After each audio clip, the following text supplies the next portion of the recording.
तो देखो दोस्तों, आज हम बात करने वाले हैं कि जो दशमलव संख्याएं होती हैं उनको किस प्रकार से गुणा किया जाता है। तो मैंने यहाँ पर 5 क्वेश्चन लिख लिए हैं और इन 5 क्वेश्चनों के माध्यम से मैं आपको अच्छी प्रकार से समझा दूंगा कि जो दशमलव संख्याएं होती हैं उनको किस प्रकार से गुणा किया जाता है। इसमें सिर्फ आप गुणा तो कर सकते हैं, परंतु जो पॉइंट है वो कहाँ पर लगेगा, कहाँ पर नहीं लगेगा, कितनी संख्याओं के बाद लगेगा, कितनी संख्याओं के पहले लगेगा, इस बात का हमें विशेष रूप से ध्यान रखना है। तो मैंने यहाँ पर इन क्वेश्चनों के माध्यम से मैं आपको अच्छी प्रकार से समझा दूंगा। तो चलिए हमें इन क्वेश्चनों को देखते हैं। तो सबसे पहले क्वेश्चन है हमारे पास यहाँ पर 0.65 को गुणा करना है 0.5 से। अब इसको कैसे गुणा करना है, अब हमें सबको भूल जाना है कि हमारे पास जो भी संख्या है उनमें पॉइंट है ही नहीं, ऐसा समझ लेना है हमें। तो हमें अब 5 को इससे गुणा कर देना है, 5 को इससे गुणा कर देना है। तो यहाँ पर 5 को 5 से गुणा करेंगे तो 25 आ जाएंगे, 25 के 5 हासिल के लग गए यहाँ पर 2। फिर 5 को 6 से गुणा करेंगे तो यहाँ पर हो गए 6 पंजे का 30, 30 में 2 जोड़ेंगे तो यहाँ पर हो जाएंगे 32। अब मतलब 325 आ गए हमारे पास।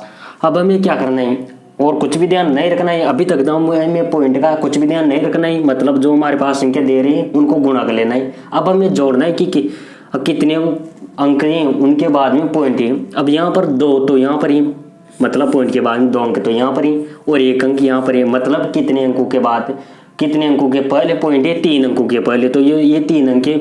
अब यहाँ पर हमारे पास पॉइंट आएगा, यहाँ पर आएगा। अब जो हमारे पास प्लस और माइनस होते हैं उनमें तो यहाँ पर जितने अंकों के बाद में पॉइंट होता है वहाँ पर यहाँ पर भी उनको सॉल्व करने के बाद में भी उतने अंकों के बाद पहले पॉइंट आता है। परंतु यहाँ पर क्या है, जो यहाँ पर जिसको गुणा करना है और जिससे गुणा करना है उन दोनों को मिलाकर कितने अंक के बाद के पहले पॉइंट है, इस बात का ध्यान रखा जाता है। तो यहाँ पर 2 है और यहाँ पर 1 है, मतलब यहाँ पर तो पॉइंट के बाद में 1 अंक है और यहाँ पर पॉइंट के बाद में 2 अंक है।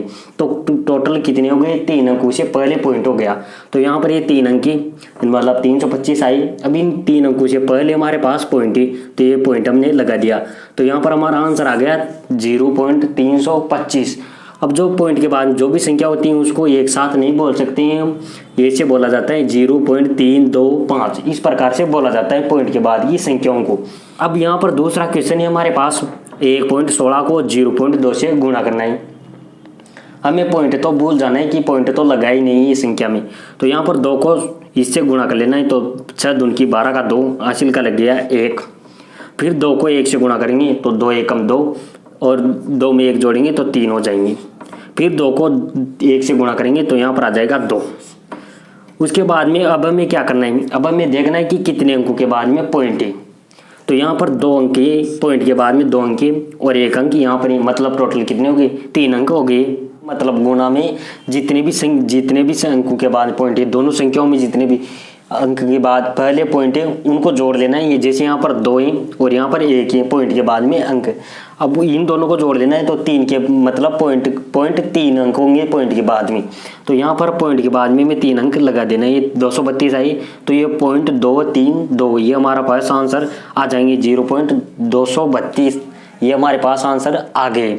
अब अगली संख्या है हमारे पास 2.32, इसको गुणा करना है 0.06 से।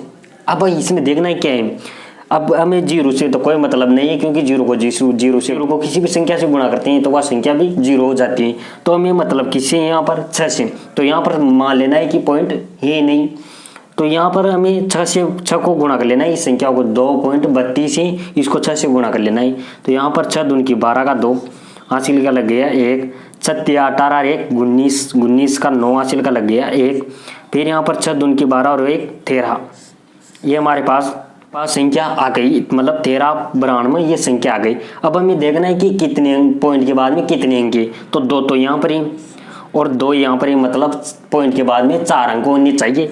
मतलब इन दोनों जो भी दोनों संख्या हैं उनको जितने पॉइंट के बाद जितने अंक दोनों संख्याओं में उनको टोटल जोड़ लेना है। जैसे यहाँ पर 2 अंक है, यहाँ पर भी 2 अंक है, टोटल कितने हो गए, 4 अंक हो गए पॉइंट के बाद में।